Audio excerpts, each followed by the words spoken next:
तुझ्यात हरवले मी भाग 7. आदित्यने दुपारी एकट्याने जेवण केलं.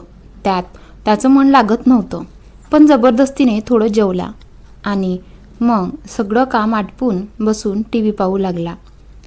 त्यातही कंटाळा आला तर बंद करून मोबाईल पाहू लागला आणि त्यातही कंटाळा आला तर जांभया येऊ लागल्या आणि थोडा वेळ झोपावं असं त्याने ठरवलं.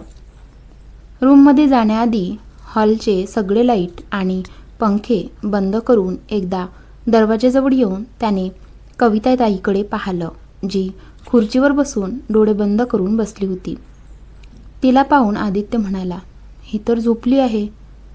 मग खांदे उडवत त्याने मुख्य लाकडी दरवाजा बंद केला आणि रूममध्ये गेला. संध्याकाळी 5च्या आसपास त्याची झोप उघडली. फ्रेश होऊन बाहेर आला आणि स्वतःसाठी कॉफी बनवायला ठेवली. त्याला कविता ताईची आठवण आली म्हणून दरवाजा उघडून बाहेर पाहिलं. त्या खुर्चीतून उठून कंबर सरळ करत होत्या. तुम्ही चहा घ्याल का? आदित्यने मोठ्याने विचारलं. त्या थोड्या दचकल्या. आदित्यने पुन्हा विचारलं, चहा की कॉफी? कविताताई हलक्या हसून म्हणाल्या, चहा. आदित्यने मान हलवली आणि आत आला. यावेळी दरवाजा उघडाच ठेवला. किचनमध्ये कॉफीसोबत दुसऱ्या गॅसवर त्याने कविताताईसाठी चहा ठेवला. दोन्ही तयार झाल्यावर कपात काढले. स्वतःची कॉफी तिथेच ठेवून त्याने चहाचा कप आणि काही बिस्किटं ट्रेमध्ये ठेवली आणि बाहेर गेला. पण काय कविताताई तिथे नव्हत्या. आश्चर्याने तो बाहेर आला.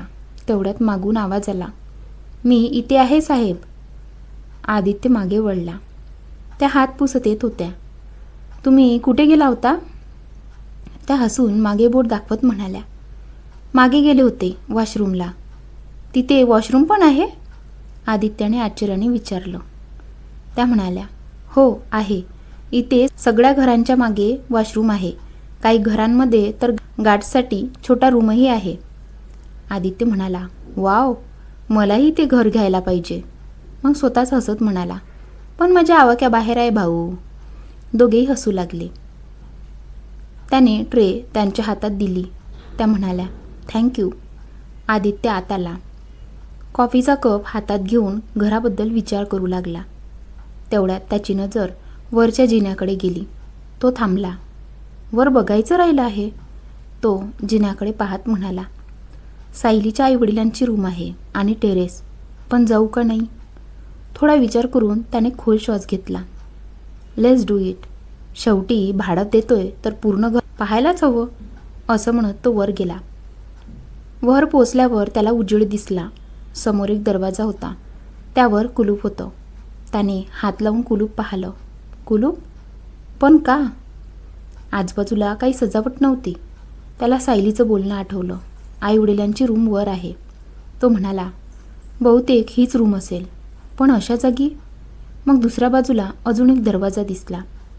तो तिकडे गेला. तिथेही कुलूप होतं. बाजूला खिडकी उघडी होती. त्याने बाहेर पाहिलं. मग दरवाजाकडे पाहून म्हणाला, टेरेसला कुलूप? तो दरवाजा पाहत असताना त्याला बाजूला खिड्यांवर टांगलेली चावी दिसली. चावी? त्याने उचलली. कॉफी खाली ठेवली. कुलूप उघडलं. दरवाजा उघडला. समोर टेरेस होती, पण धूळ भरलेली. झुला होता, पण बाकी काही सजावट नव्हती. त्याला विचित्र वाटलं. खाली घर व्यवस्थित आणि वर सगळं रिकामं. तो रेलिंगजवळ जाऊन उभा राहिला. खाली कविताताई चहा घेत बसलेल्या दिसल्या. दुसऱ्या बाजूला गेला. सायलीच्या रूमची खिडकी बंद होती. तो म्हणाला, टेरेस बंद ठेवण्याचं कारण काय असेल? मग स्वतःच म्हणाला, सायली आल्यावर विचारेन. आदित्य टेरेसवरून खाली येणार इतक्यात त्याची नजर पुन्हा एकदा त्या बंद दरवाजाकडे गेली. तो 2 सेकंद थांबला. मग स्वतःशीच म्हणाला, सायलीने घरातलं सगळं इतकं व्यवस्थित ठेवलंय, मग वरचा भाग असा का ठेवला असेल? प्रश्न मनात आला, पण त्याने तो बाजूला ठेवला. खाली आल्यावर त्याने कॉफीचा कप सिंकमध्ये ठेवला. तेवढ्यात बाहेरून कविताताईचा आवाज आला, साहेब. आदित्य दरवाजाजवळ गेला. कविताताई हलक्या हसत म्हणाल्या, एक सांगू? वर टेरेसवर गेला होता ना तुम्ही? आदित्य 2 सेकंद थांबला. तुम्हाला कसं कळलं? त्या हसल्या. इथे सगळं दिसतं आणि तिथे फारसं कोणी जात नाही. आदित्यने भुवया उंच केल्या. सायली पण नाही जाते? कविताताईंनी थोडा विचार केला, मग शांत आवाजात म्हणाल्या, पूर्वी जायची बहुतेक, आता नाही जात. आदित्य काही बोलला नाही. कविताताई पुढे म्हणाल्या, काही जागा घरात असतात जिथे धूळ कमी आणि आठवणी जास्त साचलेल्या असतात. हे ऐकून आदित्य काही क्षण शांत झाला. त्याने एकदा जिन्याकडे वळून पाहिलं. त्याने हलकंसं हसत विषय बदलला. बरं, मी भांडी धुते आधी. घड्याळात 6 वाजले होते. तो म्हणाला, सायली अर्ध्या तासात येईल. कविताताई ट्रे घेऊन उभ्या होत्या. तो ट्रे घ्यायला गेला, पण त्या म्हणाल्या, मी ठेवते आणि भांडीही करते. आदित्य म्हणाला, नाही नाही, द्या मला. त्याने ते ट्रे घेतली. त्याने आदरानं सांगितलं, काही हवे असेल तर सांगा. त्या म्हणाल्या, नाही. त्या निघून गेल्या. आदित्यने भांडी केली. घरात अंधार वाढत होता म्हणून लाईट लावली. मग तो सोफ्यावर बसून सायलीची वाट पाहू लागला. 6:30 झाले. सायली आली नव्हती. तो म्हणाला, 6:30पर्यंत येईन म्हणाली होती. मग स्वतःच म्हणाला, काम आलं असेल कदाचित. तो पुन्हा मोबाईल पाहू लागला. सायलीची वाट पाहत आदित्य बसला होता. बाहेर एखादं वाहन थांबल्याचा आवाज आला आणि त्याला वाटलं की सायली झाली असेल.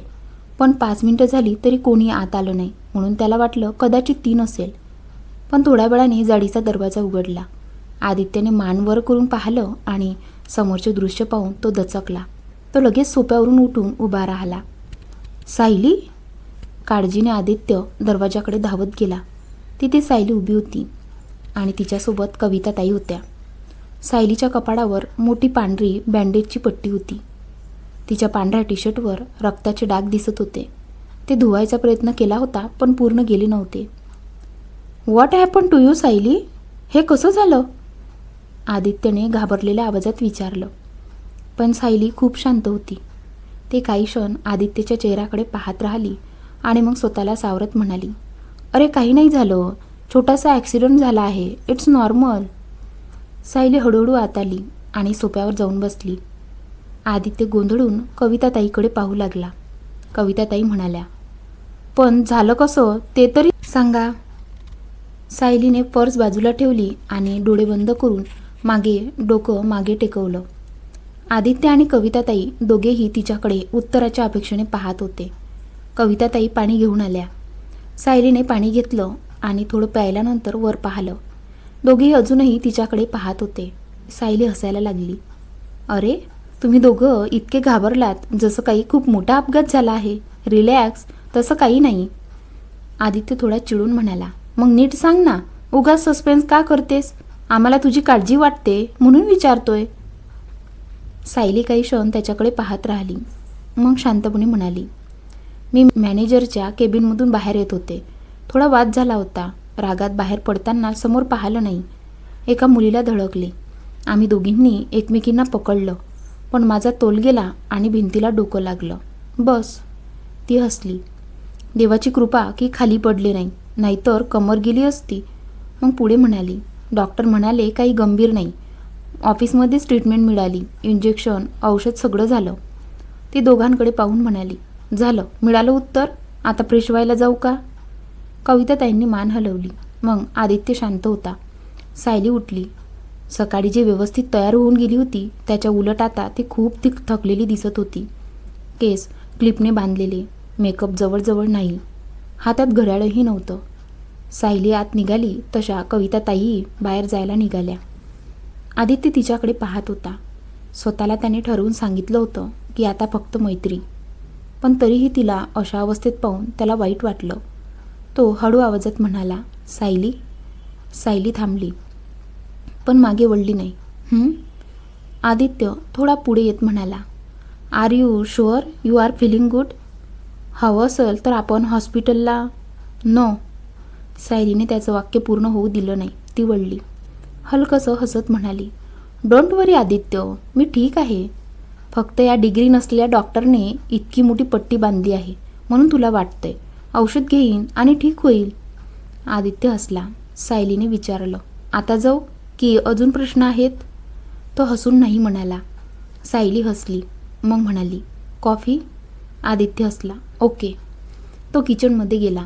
सायली थोडा वेळ त्याच्याकडे बघत राहिली आणि मनात ठरवलं, ही भावना फक्त मैत्रीचीच ठेवायची.